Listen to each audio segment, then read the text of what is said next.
अच्छा जी, तो यहाँ पर अब आप जो है त्रिविध सुख का ही श्रवण कर। देखो क्या बतलाते हैं, ईदान हे भरतर सब, क्या बतला रहे हैं, हे भरत वंशियों में श्रेष्ठ अर्जुन, कर्तव्य पालन किया है।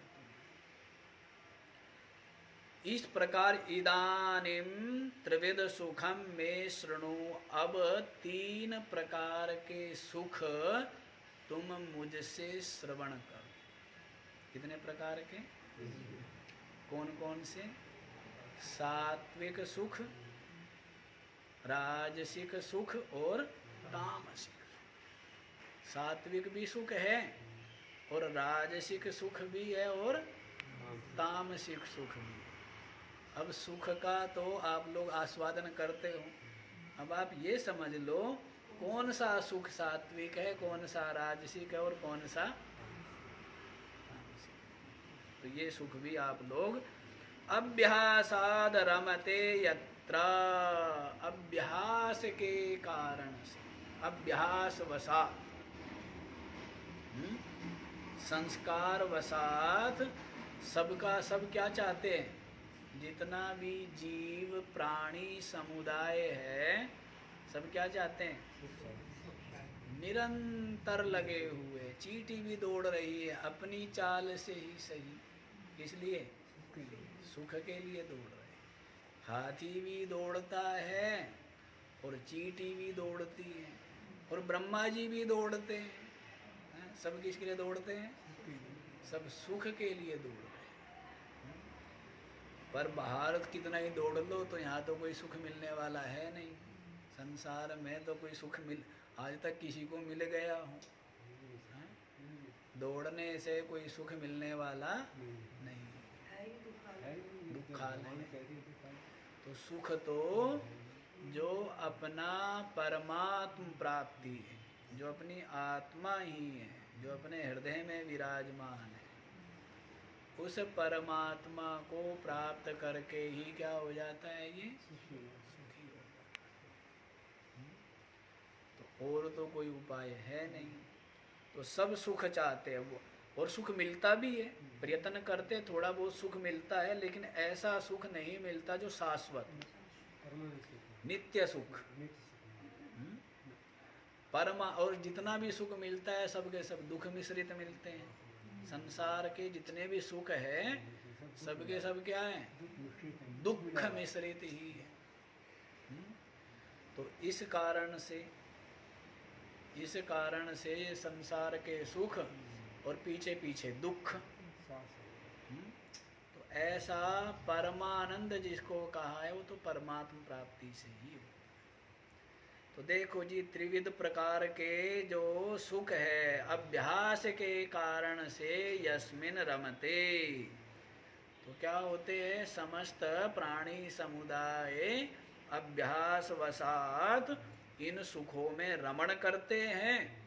दुखांतम च निगच्छति, और क्या है, दुख का जो अंत है उसको प्राप्त कर लेते हैं।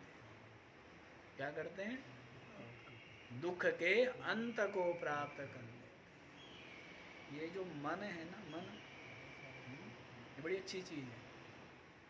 अच्छी चीज़ है नहीं, सब लोग गाली देते रहते हैं, पर ये अच्छी चीज़ है। क्योंकि मन को ये भ्रम हो गया कि धन में सुख है। भ्रम तो हो जाता है, होता रहता है कि धन में सुख है, लेकिन धन तो मिल गया लेकिन सुख नहीं मिला है। तो मन कहता है धन में भी सुख, ये तब तक चैन से नहीं बैठेगा जब तक ये अपने घर ना लौट जाए। और इसका घर क्या है, अपनी आत्मा ही है।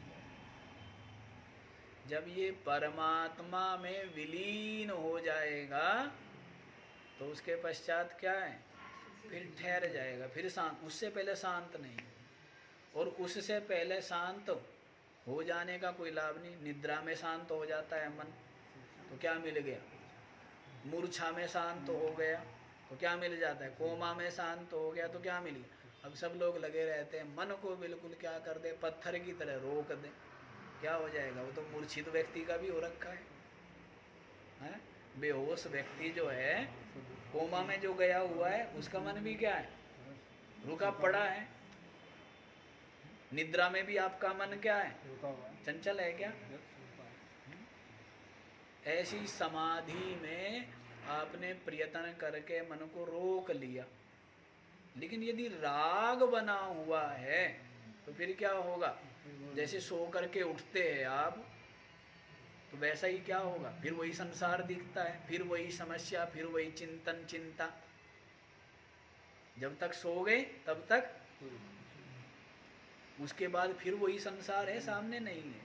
ऐसे ही जब तक आप समाधि में बैठे हैं तब तक तो क्या है, आनंद है, निश्चिंतता है। समाधि से उठते ही फिर संसार, फिर वही विक्षेप, फिर वही चंचलता।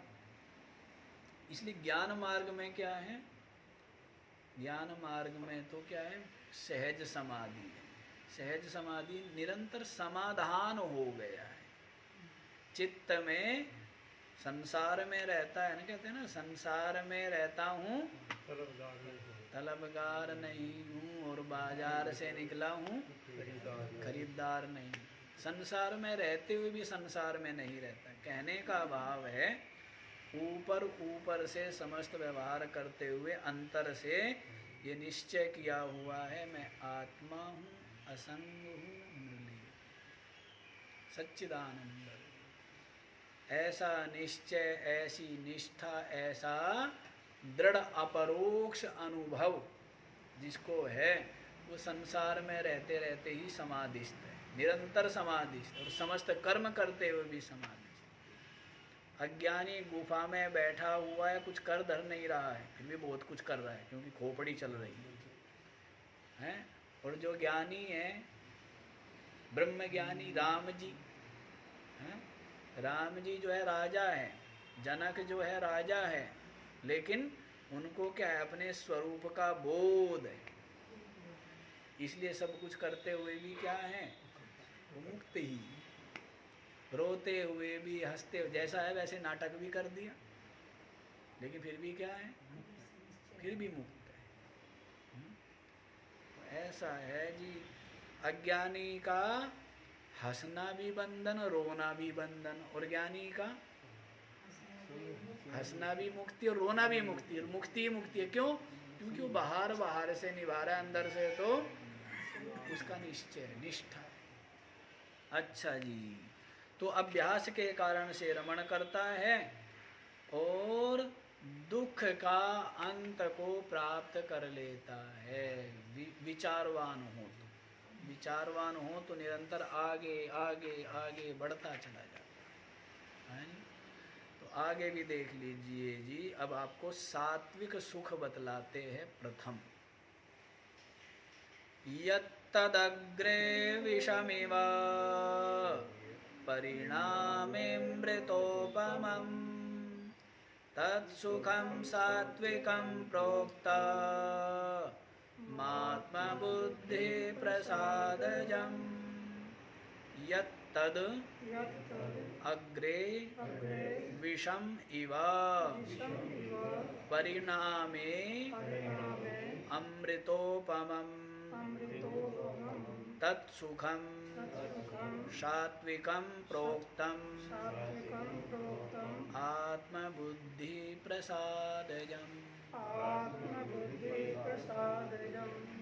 यत् तद, यत माने जो, तद माने वह, जो वह अग्रे विषम इव, अग्रे माने आरंभे, आरंभ में जो सुख विषम इव, विष के समान हो, विष का घूंट पी लेना।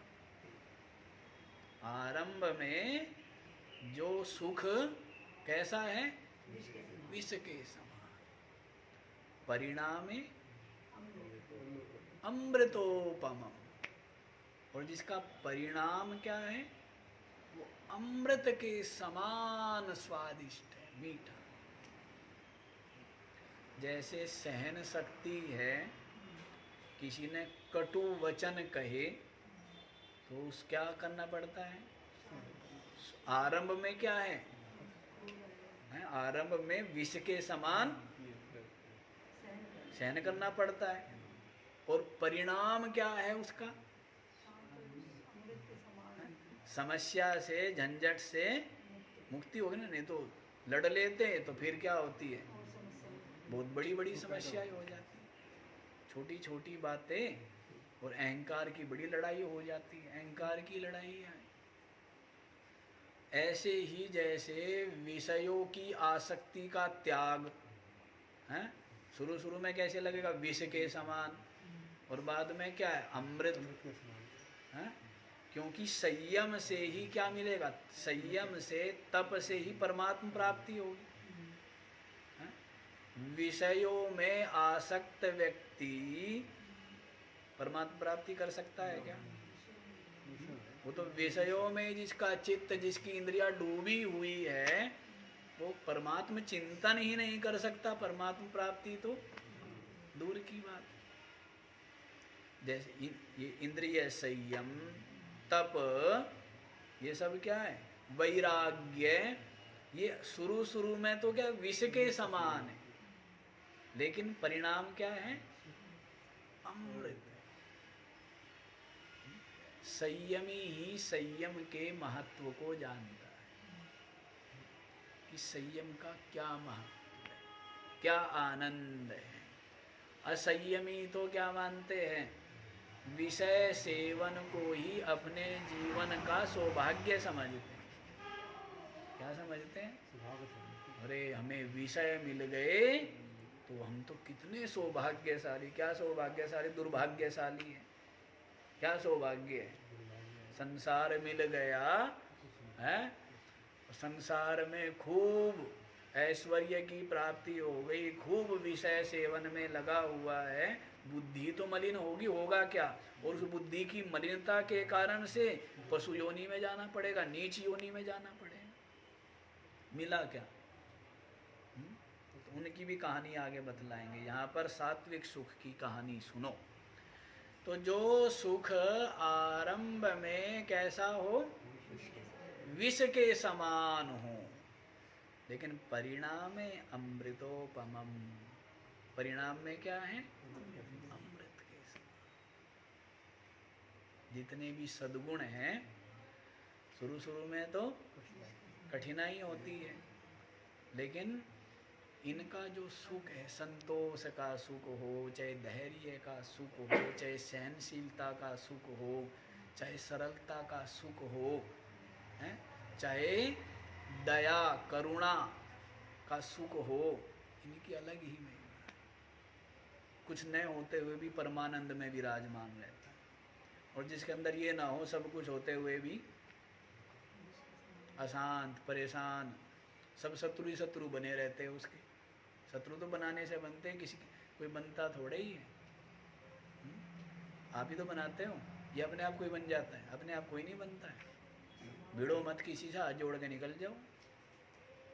क्या जरूरत है भिड़ने की?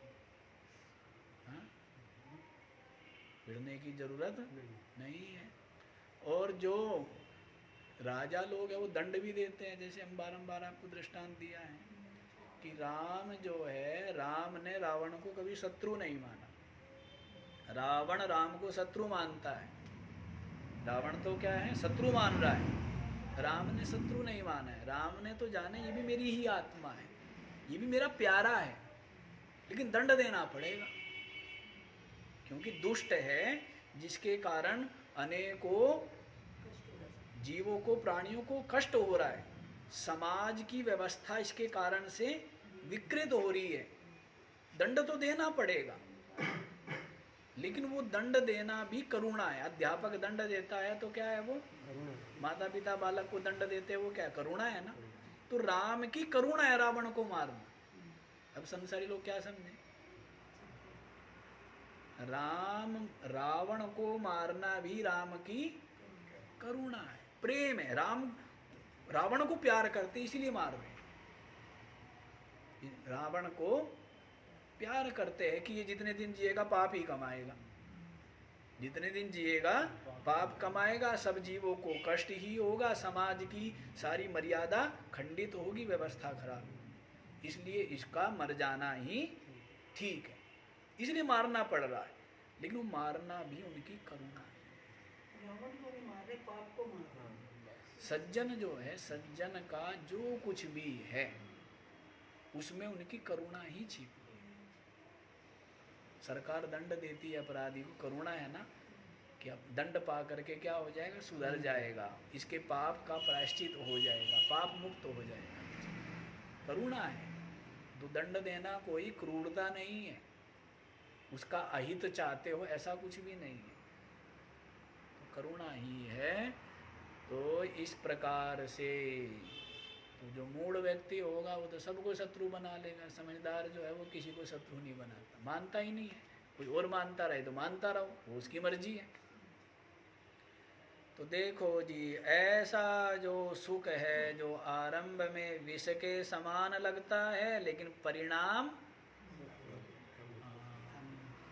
जैसे धन कमाना है, कौन मना करता है खूब कमाओ, लेकिन मेहनत से धन कमाना और दूसरे की चोरी कर लेना, चोरी करके भी धन कमाते हैं, चोर भी धन कमा रहे हैं, लेकिन वो क्या है, वो धन कमाना है या अधर्म कमाना है, पाप कमाना हुआ। लूटना, चोरी करना, ठगना, ये तो पाप हुआ ना। कौन मना करता है कि धन मत कमाओ, खूब कमाओ पर मेहनत से कमाओ, ईमानदारी से कमाओ, मना कौन कर रहा है, कोई मना कर रहा है आपको, कोई मना नहीं करता है। तो इसलिए, लेकिन शुरू में जिसमें कष्ट होता है, शुरू में तप और मेहनत करके जब थोड़ा सा भी धन कमाया तो उसका अलग ही आनंद है, उसका अलग ही सुख है। समय भी देख लेना, अब समय का ज्ञान नहीं पता लग रहा इसमें। अच्छा जी, तत्सुखम सात्विकम प्रोक्तम, ऐसा जो सुख है उसको सात्विक सुख कहा गया। आत्मबुद्धि प्रसादजम, अब इसको देखो क्या बतलाया गया। आत्मबुद्धि, आत्मनः बुद्धि, अपनी जो बुद्धि है उसके प्रसादजम माने उसकी प्रसन्नता से उत्पन्न होने वाला सुख। अपनी बुद्धि के प्रसाद से उत्पन्न जो सुख है वो सात्विक सुख है। जब आपकी बुद्धि बिल्कुल प्रसन्न हो, शांत हो, किसी की हत्या करके बुद्धि शांत रहती है क्या? है? किसी भूखे को भोजन करा के, बीमार रोगी को औषधि दिला के, अंधे को रास्ता दिखा करके क्या होती है बुद्धि? शांत होती है ना, प्रसन्न होती है। वो जो सुख का अनुभव होता है वो सात्विक है। वो सुख कैसा है? सात्विक। तो अपनी बुद्धि के प्रसाद से उत्पन्न सुख, उसको क्या कहेंगे? हाँ, प्रसादो नैर्मल्यम सलिलवत स्वच्छता, जल के समान निर्मलता, बिल्कुल स्वच्छ हो जाए। तो जिसमें तप हो गया, संयम हो गया, संयम से, तप से, साधना से, पुरुषार्थ से जो भी फल मिला या सुख मिला वो क्या होगा? सात्विक। सात्विक कर्म का फल ही क्या होगा? सात्विक है। सात्विक कर्म का फल ही सात्विक है। तो इस तरह ये सात्विक सुख आप समझ गए। शुरू शुरू में जिसमें सुख मिल रहा हो ना, वो समझ लेना गड़बड़ है। जैसे बिना परिश्रम के ही धन मिल गया तो क्या होगा? वो समझो कि धन जो है वो धन क्या मिल गई? विपत्ति मिल गई, दुख मिल गया। धन नहीं मिला है, क्या मिल गया? कष्ट मिल गया, बुद्धि खराब होएगी। क्या होगी? बुद्धि खराब होगी। और पुरुषार्थ करके, परिश्रम करके जो थोड़ा यत किंचित अभी थोड़ा बहुत भी मिलता है तो क्या रहती है? प्रसन्नता रहती है ना, आनंद रहता है। तो जो शुरू में ही जो कर्म बिना परिश्रम किए जहां पर जो भी कुछ मिल जाए वो हानि ही पहुंचा सकता है, लाभ नहीं पहुंचा सकता। बिना परिश्रम किए कुछ भी मिल गया तो उसे कोई लाभ नहीं होगा। वो पुरुषार्थ करने से जो मिला है, हाँ जी उठाओ ना अपना, मिलता रहता है। पुरुषार्थ करने से जो मिलता है, तप करने से, तो वो क्या होगा, वो आपकी बुद्धि को बिगाड़ेगा नहीं। कभी देखा है कि इसने परिश्रम करके कुछ कमाया हो और गलत रास्ते पर खर्च किया हो? हैं? गलत रास्ते पे किसको कौन सा धन खर्च करेंगे, गिरी में मिलेगा जो किया धरा कुछ है नहीं, वो क्या जाने उसका मूल्य, उसका महत्व, उसकी कीमत, वो क्या जाने। ऐसा जो सुख है। अच्छा जी, सात्विक सुख हो गया, राजसिक भी समझ लीजिए क्या किसको बतलाते हैं। विषयेन्द्रिय संयोगात् यत्तदग्र्यमृतोपमं परिणामे विषमिव तत्सुखं राजसंस्मृतम्। विषय इंद्रिय संयोगात् यत्तद अग्रे अमृतोपमं परिणामे विषम इव तत्सुखम राजसंस्मृतम्। विषय इंद्रिय संयोगात्, इंद्रियों का विषयों के साथ जो संयोग से उत्पन्न होने वाला जो सुख है, यत्तदग्रमृतोपमम्, आरंभ में क्या है, वो अमृत के समान लगता है, परिणामे विषमिव, और परिणाम में क्या है, विष के समान है। हिरण जो है क्या करता है, शब्द श्रवण करता है, कहते हैं संगीत प्रेमी होता है हिरण, संगीत प्रेमी होता है, तो बड़ा ही उसको क्या आ रहा है, आनंद आ रहा है, सुन रहा है संगीत बड़ा एकाग्र चित्त हो करके, और क्या होता है, शिकारी का बाण उसके पेट में घुस जाता है।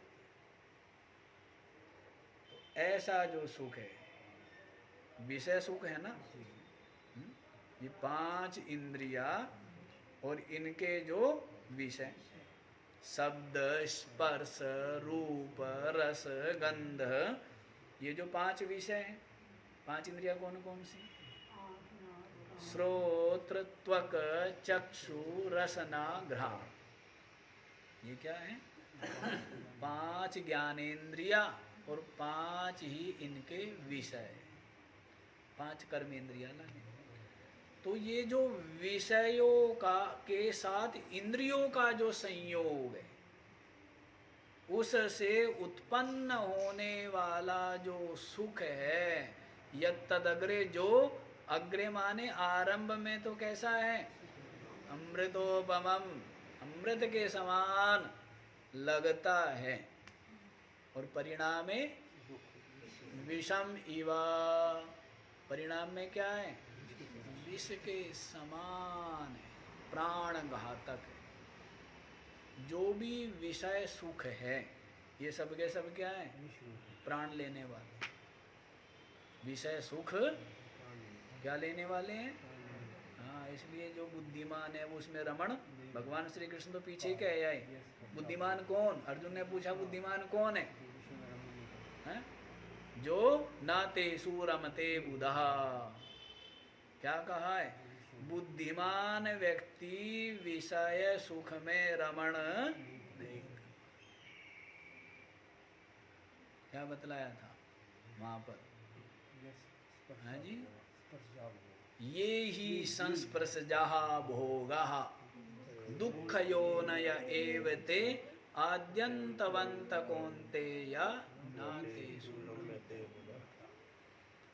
ये ही संस्पर्शजा होगा, जो भी स्पर्शजन्य इंद्रिय विषय संयोगजन्य जितने भी भोग है, सबके सब क्या, दुख योनया, दुख के ही कारण है।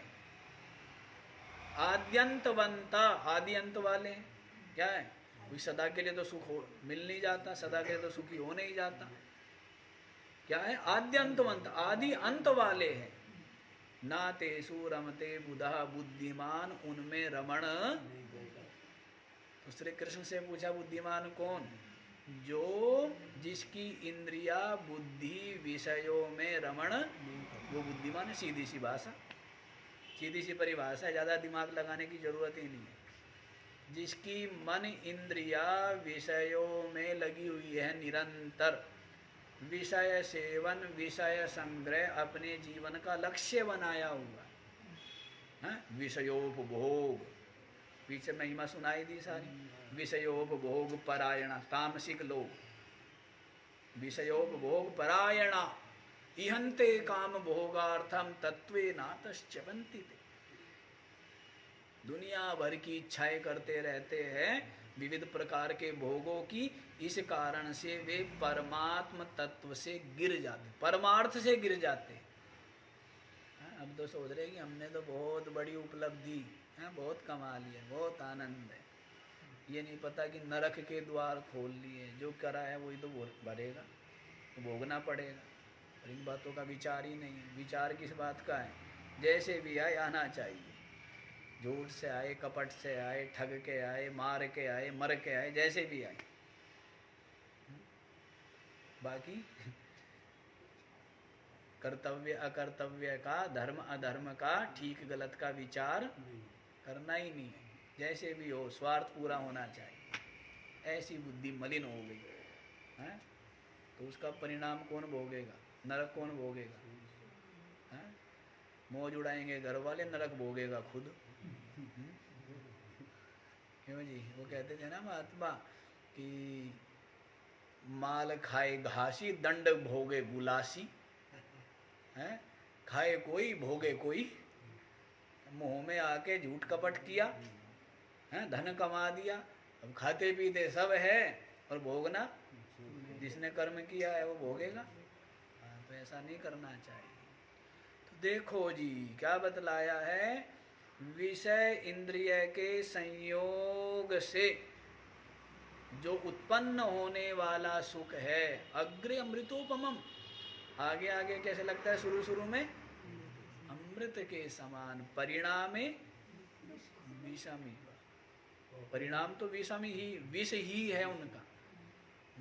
क्योंकि जितना भी जो कुछ है सबका वियोग भी निश्चित है। जितने भी संयोग है सबका वियोग निश्चित है ना। शरीर तक का वियोग हो जाना है यहाँ पर तो है? क्या घरवाली, क्या घरवाला, क्या बाल बच्चे, सबका क्या होगा? वियोग होगा ना। तो इनका विचार ही नहीं करता है, तो इनमें सुख मानता है। जितना सुख मानेगा, जब ये छोड़ के जाएंगे उतना ही दुखी भी होना पड़ेगा। हाँ, पहले इसलिए मन से पहले ही छोड़ दो। हाँ, और मुक्त हो के रहो संसार में। अच्छा जी, तत्सुखम राजसम स्मृतम, ऐसा जो सुख है इसको क्या है? राजस सुख जानना चाहिए। तामस सुख भी बता दिया जाए, हैं? कैसे बता दिया जाए? समय तो हो गया। तो तामस सुख कुछ नहीं है। तामस सुख क्या है? निद्रा में, आलस्य में, प्रमाद में पड़े रहना। इसी को बहुत लोग सुख मानते हैं। इसको क्या मानते हैं? हाँ, कुछ नहीं करना, धरना, जो है समय पे बढ़िया खा पी लिया, आलस्य प्रमाद में पड़े हुए हैं, बड़ा सुख है। क्या सुख है वो? तामसिक सुख है। क्या है?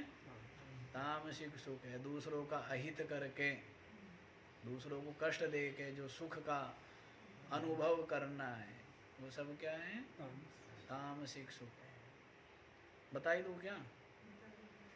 यदग्रे चानुबंधे च सुखं मोहनमात्मनः, निद्रालस्य प्रमादोत्थं तत्तामसमुदाहृतम्। यद अग्रे, जो आरंभ में, अनुबंधे च, और परिणाम में। अनुबंध, अनुबदनाति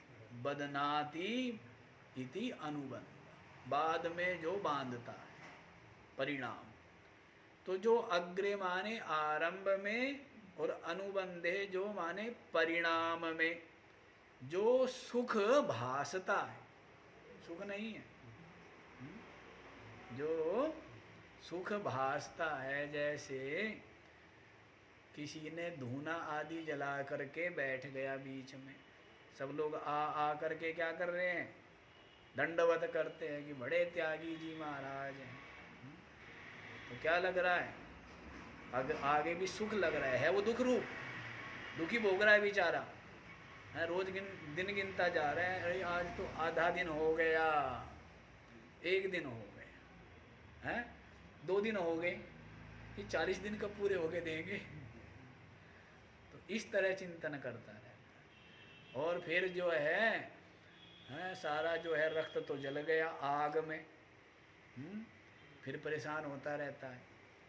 तो आरंभ में भी दुख और परिणाम में भी जो दुख रूप ही है उसी को सुख मान रहे। दुख को ही तो सुख मानती है दुनिया, सारी दुनिया जो है क्या करती है, उल्टी बुद्धि है ना। तो देखो क्या कहते हैं, जो आरंभ में और परिणाम में जो सुख मोहनम आत्मनः, आत्मा को मोहित करने वाला, क्या करने वाला है, हाँ, इस जीवात्मा को मोह में डालने वाला है। निद्रा, बड़ा आनंद आता है, नींद, सोया हुआ था। निद्रा को योग सूत्र में कहा है वृथा काल क्षपणम, समय की बर्बादी। और है क्या, नींद क्या है, युक्त होनी चाहिए। युक्त माने जो शरीर के लिए आवश्यक हो, युक्त हो। ये भी नहीं कि मैं बिल्कुल सोता ही नहीं जी, वो भी मूडता है। और मैं कह जी बस खा लेता हूँ और फिर सो जाता हूँ, या फिर खा लेता हूँ फिर सो जाता हूँ, कहते फिर मैंने फिर खा लेता हूँ और फिर सो जाता हूँ। ऐसे भी कलाकार लोग हैं, मिले आप लोग ऐसे कलाकारों से? नहीं, हम तो बहुत मिलते हैं, हमें तो खूब मिलते हैं, आपको ऐसे कलाकार ही नहीं मिलते, कमाल की बात है। हम तो ऐसे बहुत लोगों को जानते हैं कि बस क्या है, सो गए और फिर खा लिया, फिर बड़ा काम कर दिया है, फिर सो गए, फिर खा लिया, फिर सो गए, फिर खा लिया। निद्रा, जिनके जीवन में क्या है, पुरुषार्थ नहीं है, तप नहीं, संयम नहीं, साधना नहीं, परमात्म प्राप्ति के लिए प्रयास, परमात्म चिंतन नहीं है, वो जीवन भी कोई जीवन है क्या, पशु है वो, क्या है। निद्रा, आलस्य, कभी आलस्य परित्याग नहीं करता। चलते समय पता लगता है कि पता नहीं कितना वजन धरा हुआ है सर में। अभी हमारे सेठ जी है, आलस्य कहीं दिखाई देता है क्या आसपास भी, हैं? चले भी तो नींद तो बहुत आती है, वो तो नींद परिश्रम करके है, पुरुषार्थ करके हैं, तब तो नींद आएगी, जब शरीर थके तो नींद ठीक है। हाँ, तो ये आलस्य नहीं है। तो निद्रा, आलस्य में पड़े, बस आलस ही, ऐसे शरीर में ऐसा आलस भरा पड़ा है, कोई सीमा ही नहीं। कई लोगों को देखते हैं चलेंगे भी ऐसा कि जैसे पता नहीं कुंटलों वजन। प्रमाद, और फिर क्या है, प्रमाद। प्रमाद क्या है, लक्ष्य का विस्मरण, लक्ष्य का भूल ही गए, किस लिए मनुष्य शरीर मिला, किस लिए सृष्टि रचना हुई, ये भूल ही गए। किसके लिए, परमात्म प्राप्ति के लिए हैं, बस पेट भरने में ही लगे रह गए, वे भूल ही गए कि पेट भी किस लिए भरा जा रहा है। ये सारी सृष्टि बारंबार हम बताते, सृष्टि का सृजन और ये मनुष्य शरीर की प्राप्ति, इसका उद्देश्य केवल एक ही है, परमात्म प्राप्ति। क्या, इसी के लिए है। लेकिन व्यक्ति इतना मोहांध हो जाता है, संसार को अपने लिए नहीं, संसार के लिए हो जाता है। संसार हमारे लिए है ना, जिससे कि हम अपना आत्म उद्धार करें इस संसार में रहे। लेकिन बस इसी में धन कमा रहा हूँ, इसलिए कमा रहा है बस धनी हो जाऊं, खाने के लिए, पहनने के लिए, न बस धनी हो जाऊं। क्या मतलब है? क्या तेरे को क्या मिला? तो ऐसी ऐसी मूर्खताएं सवार है लोगों की बुद्धि में, कोई सीमा नहीं है। तो आत्मना मोहनम कारणम, आत्मा को मोह में डालने वाला जो सुख है, निद्रा, आलस्य, प्रमाद, भूल, प्रमाद हो गया। प्रमाद हो गई, प्रमाद ही मृत्यु है। प्रमाद क्या है? हाँ, लक्ष्य को भूल जाना। लक्ष्य, मनुष्य जीवन का लक्ष्य, समस्त जीवों का लक्ष्य, इस सृष्टि की रचना का प्रयोजन परमात्मा प्राप्त। तो प्रमाद में ही पड़े रहना, प्रमाद से ही उत्पन्न जो सुख है, तत्तामसम उदाहृतम, ऐसे सुख को क्या कहा है? तामसिक सुख का, जो आरंभ में और परिणाम में सुख विष के ही समान है, अर्थात दुख रूप ही है। क्या है? आरंभ में भी और परिणाम में भी। आत्मना मोहनम, आत्मा को मोहित करने वाला, निद्रा से उत्पन्न, आलस्य से उत्पन्न, प्रमाद से उत्पन्न जो सुख है वो क्या है? तामसिक सुख। इसको जानना चाहिए। बाकी का विचार करें। पूर्णमदः पूर्णमिदं पूर्णात् पूर्णमुदच्यते पूर्णस्य पूर्णमादाय पूर्णमेवावशिष्यते।